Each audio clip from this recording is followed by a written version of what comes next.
જય શ્રી કૃષ્ણ. નમસ્કાર, પ્રણામ, સ્વાગત છે તમારું મિત્રો આપણી સૌની યુટ્યુબ ચેનલમાં. મિત્રો, આજની કહાની તમારી આંખોમાં આંસુ આવી જાય એવી એક 10 વર્ષના બાળકની ખૂબ જ કરુણ અને સત્ય ઘટના પર આધારિત કહાની છે.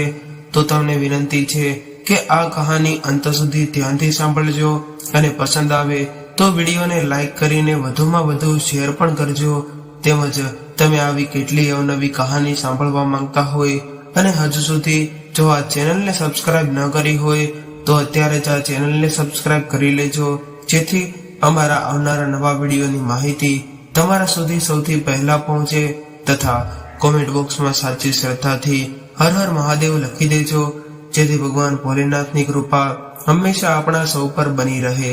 તો ચાલો મિત્રો, શરૂ કરીએ આજની કહાની. મિત્રો, એક ગામમાં પોતાના માતા પિતા સાથે રહેતો કિશન 10 વર્ષનો હતો અને ચોથા ધોરણમાં ભણતો હતો. ત્યારે જ એના માતા પિતાનું અચાનક અવસાન થઈ ગયું. કિશનના પિતાજી ગામમાં એક કરિયાણાની દુકાન ચલાવતા હતા અને દુકાનનો માલ સામાન લેવા માટે એ ગામના એક ખેડૂતના ટ્રેક્ટરમાં બેસીને શહેરમાં જતા હતા. ત્યારે કિશનની માં પણ થોડા કપડાં અને ઘરનો સામાન ખરીદવા માટે સાથે ગઈ હતી. તે લોકો ખરીદી કરીને ઘરે આવતા હતા. એ વખતે ગામની બાજુમાં આવેલા પાણીના વોકળામાં અચાનક પલટી ખાઈ ગઈ, જેથી કિશને, કિશનના માતા પિતા અને ગામના 2 અન્ય વ્યક્તિઓ પણ ટ્રોલી નીચે દબાઈ ગયા. બરાબર ચોમાસાનો સમય હતો અને ખાડામાં પાણી ભરેલું હતું, પરંતુ ગામ લોકોએ ખૂબ જ મહેનત કરીને ટ્રોલી સીધી કરી, પરંતુ તેઓ નીચે દબાયેલા આ 4 વ્યક્તિઓનું જીવ બચાવી ન શક્યા. ગામમાં એક સાથે 4 વ્યક્તિઓના મરણ થવાથી આખા ગામમાં અરેરાટી ફેલાઈ ગઈ હતી અને કિશન તો પળવારમાં જ અનાથ બની ગયો હતો. ત્યારબાદ કિશનની બંને ફઈઓ સવા મહિના સુધી કિશનના ઘરે રોકાઈ અને કિશનના માતા પિતાનું ક્રિયાકર્મ કરાવ્યું. આ સવા મહિનામાં તો કિશન ખૂબ જ કઠણ કળેજા નો બની ગયો હતો. કિશન ભણવામાં તો ખૂબ જ હોશિયાર હતો અને તે બાળપણથી જ ખૂબ જ સમજદાર હતો. એટલે જ તો એના બંને ફઈઓએ ખૂબ જ આગ્રહપૂર્વક એવું કહ્યું હતું કે કિશન, તું અમારી સાથે અમારા ઘરે રહેવા માટે આવી જા. પરંતુ ત્યારે કિશને ખૂબ જ નમ્રતાથી તેના ફઈઓને એવું કહ્યું કે ફઈ, તમે હવે મારી ચિંતા ન કરો, હું એકલો જ અહીંયા રહી જઈશ. મને બધું જ કામ આવડે છે અને ફઈ, કદાચ મને એવું લાગશે તો તમારા બંનેનું ઘર ક્યાં દૂર છે, હું તમારા ઘરે આવતો રહીશ. ત્યારે તેના બંને ફઈઓએ કોચવાતા મનથી એના પિતરાઈ ભાઈઓને કિશનનું ધ્યાન રાખજો એવી ભલામણ કરી અને વિદાય લીધી. કિશનના કાકા કુટુંબના લોકો પણ લોકાલાજના લીધે કિશનની સાર સંભાળ તો રાખતા હતા. હવે 1 મહિનામાં તો કિશન પોતાની પિતરાઈ બહેનો પાસેથી ઘરનું બધું જ કામ શીખી ગયો હતો, પરંતુ એનો અભ્યાસ છૂટી ગયો હતો. હવે તે તેના પિતાની દુકાનમાં જે કંઈ પણ માલ સામાન પડ્યો હતો એનાથી કિશને ફરીથી પોતાની દુકાન ચાલુ કરી. દુકાનના પાછલા ભાગમાં તેનું ઘર હતું અને આગળના ભાગમાં દુકાન હતી અને દુકાનમાંથી ઘરમાં જવાનો દરવાજો પણ અંદર જ હતો. હવે રોજ કિશન વહેલો ઉઠી જાય અને ઘરની સામેના ચોકમાં આવેલા નળેથી 10-15 ડોલ પાણી ભરી લાવે અને પછી નાહી ધોઈને તરત જ દુકાન ખોલી નાખે. ઈષ્ટદેવના દીવા અગરબત્તી કરવાનું એ ક્યારેય ભૂલતો નહીં. કિશનને સવારમાં નાસ્તો કરવાની તો પહેલેથી જ ટેવ ન હતી. સવારમાં ફક્ત ચા પીતો હતો અને એ પણ એના માતા પિતા ગયા બાદ બંધ કર્યું હતું. જમવાના બંને ટાઈમે કિશન ચાલુ દુકાને જ કાચું પાકું બનાવી લેતો. સાંજે તો મોટે ભાગે એકાદ વાટકી ખીચડી બનાવી લેતો અને કિશનની અંદર ગજબનો આત્મવિશ્વાસ હતો. એટલે જ તો ક્યારેય એને માતા પિતાની યાદ આવે ત્યારે થોડીવાર માટે તેની આંખોમાં આંસુ આવી જતા, પરંતુ ત્યારબાદ તરત જ ઉભો થઈને દિવાલે લટકાવેલી તેના માતા પિતાની છબીઓ સામે હાથ જોડીને ઉભો રહેતો અને પોતાના મનને મનાવી લેતો. માતા પિતાની છબીઓ સામે ઉભો રહીને શું કહેતો હશે એ તો કિશન જાણે, પરંતુ થોડીવાર બાદ સ્વસ્થ થઈને પાણી પીને પથારીમાં પડીને કસકસાટ ઊંઘી જતો. આજે કિશન પ્રથમવાર કરિયાણાની ખરીદી કરવા માટે શહેરમાં એકલો ગયો હતો. ત્યારે રસ્તામાં એ જગ્યા આવી જ્યાં એના માતા પિતાનું અકસ્માત થયું હતું.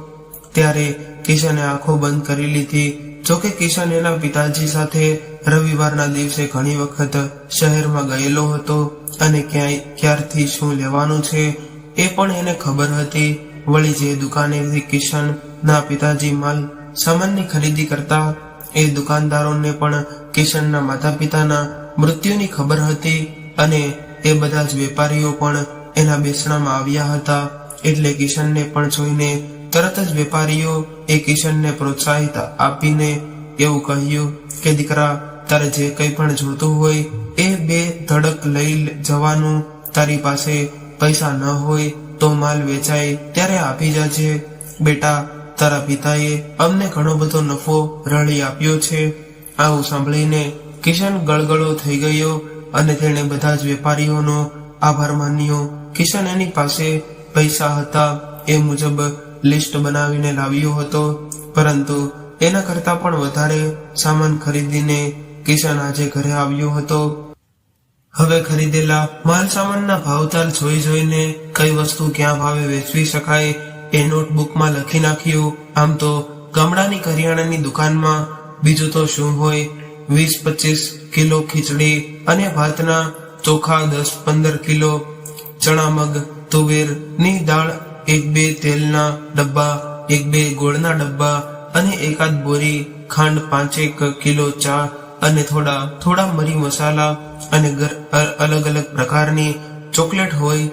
હવે અનર્થ કિશન પ્રત્યે ગામના લોકોની ખૂબ જ લાગણી હતી, એટલે બધા જ લોકો તેની દુકાન પરથી ખરીદી કરવા લાગ્યા અને ગામના લોકોના સાથ અને સહકારથી દુકાન ખૂબ જ સારી ચાલવા લાગી. જોતજોતામાં 7 વર્ષ વીતી ગયા અને કિશન હવે યુવાનીના ઉંમરે પગ મૂકી રહ્યો હતો. આ દરમિયાન કિશનના ફઈ અને મોસાળના લોકો પણ નિયમિતપણે તેની ખબર તો લેતા હતા. હવે કિશનનું ઘર બંધાઈ જાય એની સૌને ચિંતા હતી. હવે શ્રાવણ મહિનો બેઠો અને આ સમયે ગામના લોકોમાં દ્વારકાની યાત્રા કરવાનું ખૂબ જ મહત્વનું હતું. જોકે આ મહત્વ પાછળ પણ એક અંગત સ્વાર્થ છુપાયેલું હતું. જે પરણેલા યુવાનો હોય અને એનો સાસરિયા પક્ષ વહુને મોકલતો ન હોય ત્યારે દ્વારકાની યાત્રામાં આવા યુવાનો જોડાતા હતા. યાત્રા કરીને પરત આવ્યા બાદ દાન પુણ્ય કરવા માટે વહુને તેડી લાવવામાં આવતી હતી. વહુના પિયરિયા પણ આ સમયે દીકરીને મોકલવામાં આનાકાની ન કરી શકે અને આ પ્રસંગે કિશનને તો આવો કોઈ સ્વાર્થ હતો નહીં, પરંતુ છતાં પણ એ આ યુવાનો ભેગો યાત્રામાં જોડાઈ ગયો. ધાર્મિક સંગીતની મધુર સુરવાયેલી વચ્ચે દ્વારકાના નાથની મૂર્તિ સાથે બેસીને કિશન એક તાર થઈ ગયો. માતા પિતાના મૃત્યુ બાદ પ્રથમવાર કિશન ખુલ્લું મન મૂકીને રડી પડ્યો અને કિશનની આજ સુધીની બધી જ વેદના એના રુદનમાંથી નીકળી રહી હતી. એ સમયે તો કિશનને એ પણ ભાન ન રહ્યું કે અહીંયા બીજા દર્શનીયોની પણ હાજરી છે. સાથે આવેલા ગામના બીજા યુવાનોએ એને પકડીને ઉભો કર્યો. ત્યારે એ ભાનમાં આવ્યો.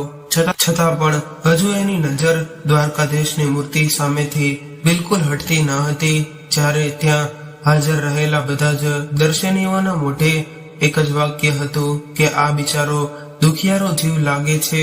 હવે દ્વારકાથી નીકળીતી વખતે કિશને સરસ મજાની દ્વારકાધીશની ધાતુની એક મૂર્તિ ખરીદી અને ઘરે આવીને ગાયોને નિરણ ખવડાવતી અને જન્માષ્ટમીના દિવસે પોતાના ઈષ્ટદેવની છબી પાસે દ્વારકાધીશની મૂર્તિ બેસાડી રાત્રે કિશનના ઘરે કનૈયાનું પારણું બંધાયું અને કૃષ્ણ જન્મોત્સવનો પ્રસંગ ઉજવાયો અને નંદ ઘેર આનંદ ભયો. જય કનૈયા લાલ કી. તેના ગામના પ્રથમવાર આ ઉત્સાહ ઉજવાયો હતો અને એ પણ કિશનના ઘરે ઉજવાઈ રહ્યો હતો. બીજા દિવસે કિશને ગામની કુંવારી કન્યાઓને ભોજન કરાવ્યું અને પોતાની શક્તિ મુજબ દક્ષિણા આપી અને કિશન હવે ધીરે ધીરે શ્રી કૃષ્ણમય બનવા લાગ્યો હતો. અને બીજી બાજુ તેની દુકાનની ઘરાકી પણ વધવા લાગી. અને સાથે સાથે હજુ તો તેના માતા પિતાના મૃત્યુને 1 વર્ષ પણ થયું ન હતું કે તો તેના નાના ફઈએ આવીને તેને સારા સમાચાર આપ્યા કે કિશન, તારા સગપણનું નક્કી થઈ ગયું છે. માધવ પરના ગગનજીભાઈની દીકરી રાધા 4 ચોપડી ભણેલી છે અને એની સાથે અમે તારું સગપણ નક્કી કર્યું છે. ત્યારબાદ કિશનનું સગપણ કરવામાં આવ્યું અને આખા ત્રીજ ઉપર તેના લગ્ન લેવાઈ ગયા. સાવ ગરીબ પરંતુ સંસ્કારી પરિવારની દીકરી રાધા લગ્ન બાદ 3 મહિને જ આણું થતા નાનકડી પેટમાં 2-4 જોડી કપડાં લઈને કિશનના ઘરે આવી ગઈ અને ત્યારે તેની આંખો કિશન સામે નજર માંડીને એની ગરીબાઈ વર્ણવી રહી હતી અને ત્યારે એનો અહેસાસ કિશનને પણ થઈ રહ્યો હતો. ત્યારે કિશને રાધા સામે તેની પ્રેમની નજર કરી અને એની અંદર રહેલા ડરને દૂર કર્યો.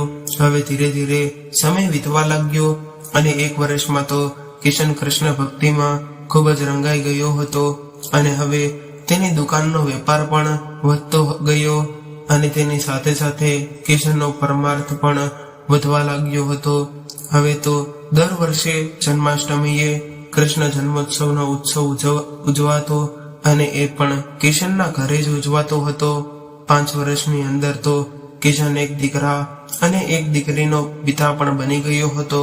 હવે કિશને કરિયાણાની સાથે સાથે કપડાની દુકાન પણ શરૂ કરી.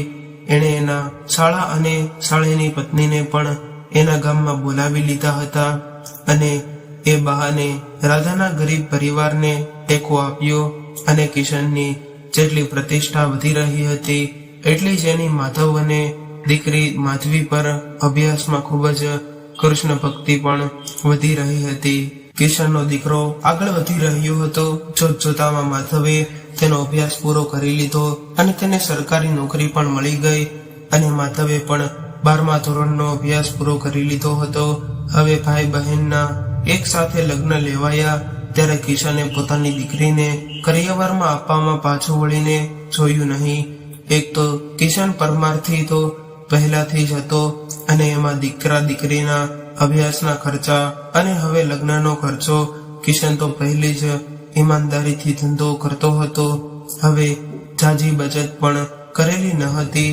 હવે લગ્ન બાદ કિશનના દીકરા માધવે શહેરમાં ઘરનું ઘર લેવા માટે તેના પિતા કિશનને વાત કરી. એટલે કિશને કહ્યું કે બેટા, ઘર તો તું જરૂર લેજે, પરંતુ અત્યારે આપણી પાસે કોઈ લાંબી બચત નથી, એટલે થોડો સમય ખમી જા. ત્યારે માધવ તો કંઈ બોલ્યો નહીં, પરંતુ તેની પત્ની સેજલ મોઢું કાળું કરીને ઊભી હતી. આવું જોઈને કિશનને સાથે પ્રથમવાર એવો અહેસાસ થયો હતો કે હવે જમાનો બદલાયો લાગે છે, નહીતર મારા દીકરાની પત્ની પર મારા ઘરના સંસ્કારનો છાંટો ઉડ્યા વગર જ ન રહે. ત્યારે કિશન રાધા સામે જોઈને થોડું હસવા લાગ્યો.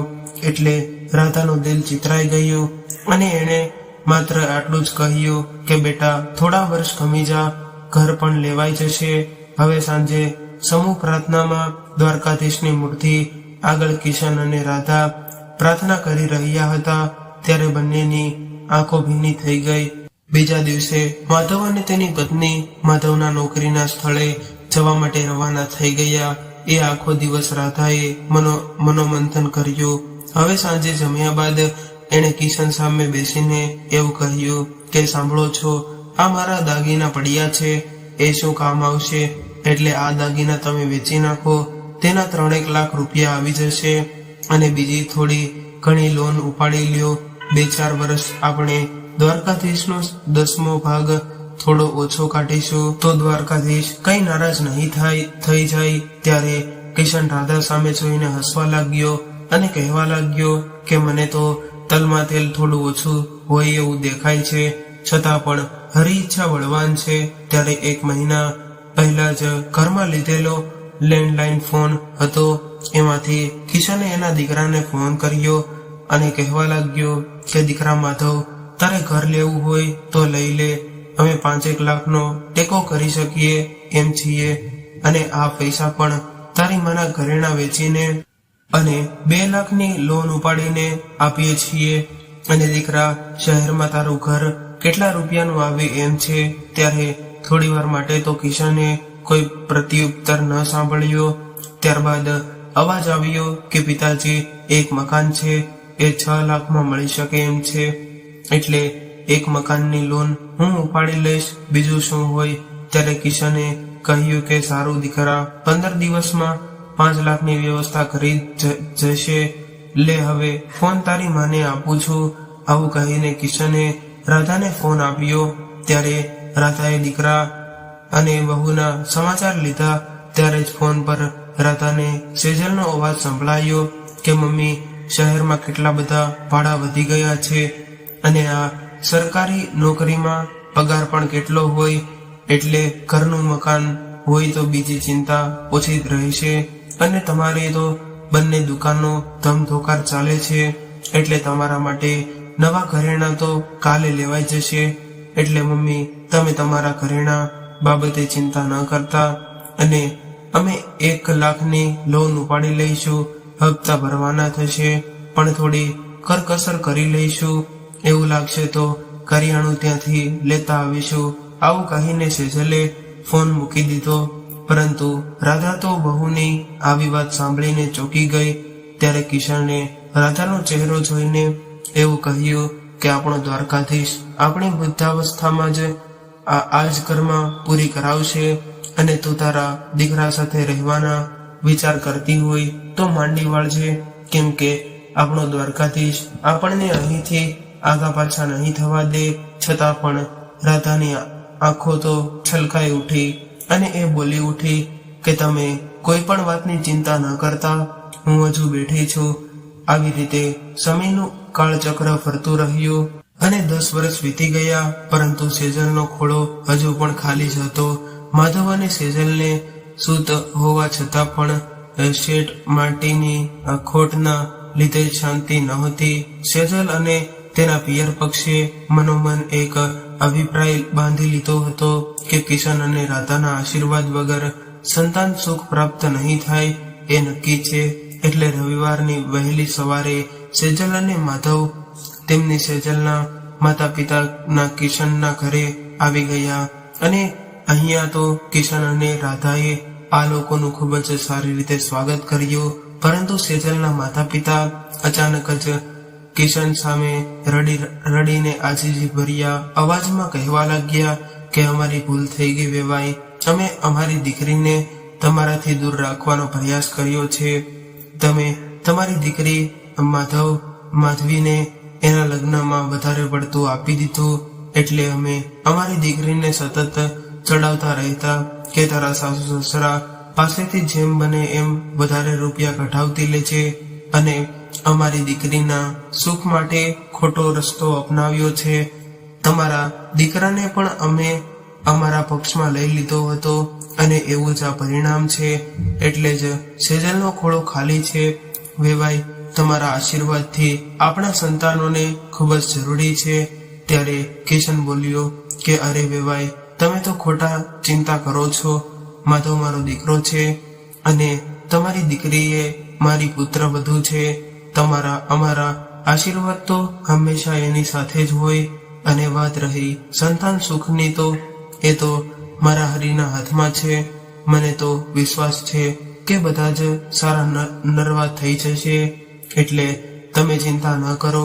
આવી રીતે કિશન શાંત સ્વરે વેવાઈને સમજાવી રહ્યો હતો. ત્યારે જ ઉતરાયેલું મોઢું લઈને ઉભેલી સેજલે મોઢા પર હાથ દબાવ્યો અને ઘણા પ્રયાસો કરવા છતાં પણ એની ઉલટી થઈ ગઈ. એટલે રાધા તરત જ દોડી આવી અને સેજલના બરડા પર હાથ ઘસવા લાગી. ત્યારે કિશનનો સાળો દોડીને ગામના હોસ્પિટલને ડોક્ટરને બોલાવી લાવ્યો અને ડોક્ટરે 2 મિનિટમાં નિદાન કરીને હસતા હસતા એવું કહ્યું કે કિશનભાઈ, હવે તો તમારે મીઠાઈ ખવડાવવી પડશે, કેમ કે તમે દાદા બનવાના છો. ત્યારે રાધા પણ બોલ્યા વગર ન રહી શકી અને કહેવા લાગી કે જુઓ વેવાઈ, મારા નાથને કૃપા કરતા આટલી વાર લાગે છે. સેજલ આજે લગ્ન પછી બીજી વાર ખરા દિલથી કિશન અને રાધા આગળ નમી હતી અને બીજી તરફ વેવાઈ અને વેવાણનો પસ્તાવો તો એના મુખ પર સ્પષ્ટ દેખાઈ રહ્યો હતો. અને બીજા રવિવારે સેજલ અને માધવ ફરી પાછા કિશન પાસે આવી પહોંચ્યા અને સેજલ સાસુ સસરાના આશીર્વાદ લઈને રાધાને ભેટી પડી અને ત્યારબાદ એના પર્સમાં રાખેલું મંગળસૂત્ર કાઢીને પોતાની સાસુને પહેરાવા લાગી. ત્યારે રાધાના મુખ પર ખુશી છવાઈ ગઈ, છતાં પણ એ બોલી ઉઠી કે વહુ દીકરી, હવે આ વૃદ્ધ ગાયને ટોકરો ન શોભે. ત્યારે સેજલે કહ્યું કે સાસુમાં, આ મંગળસૂત્ર તો તમારા પ્રેમની નિશાનીનું પ્રતીક બન્યું છે, એટલે એકાદ અઠવાડિયું તો પહેરવું પડશે. ત્યારે કિશન અને રાધાને પોતાના દીકરા અને વહુ પ્રત્યે પરમ સંતોષ હતો, એટલે આ ખુશાલ પળની ભાગીદાર બનવા માટે રાધાએ ફોન કરીને પોતાની દીકરી માધવીને પણ બોલાવી લીધી. કૃષ્ણ ભક્તિની છોડો ઉછાળતા કિશન અને રાધાએ પોતાના ઘરમાં 7 દશક પૂરા કર્યા હતા, પરંતુ પોતાનું નિવાસસ્થાન હજુ પણ છોડ્યું ન હતું. અને કિશન તો હવે પૂર્ણ રૂપથી કૃષ્ણ ભક્તિમાં લીન થઈ ગયો હતો અને એની દુકાન હવે દીકરાને સંભાળી હતી. હવે આખો પરિવાર ખૂબ જ ખુશીથી રહેવા લાગ્યો. તો મિત્રો, આજની કહાની તમને કેવી લાગી એ કોમેન્ટ બોક્સમાં જરૂરથી જણાવજો. અને કહાની પસંદ આવી હોય તો વિડીયોને લાઈક કરીને વધુમાં વધુ શેર પણ કરજો. તેમજ તમે આવી કેટલી અવનવી કહાની સાંભળવા માંગતા હોય તો આ ચેનલને જરૂરથી સબસ્ક્રાઇબ કરી લેજો, જેથી અમારા આવનારા નવા વિડીયોની માહિતી તમારા સુધી સૌથી પહેલા પહોંચે.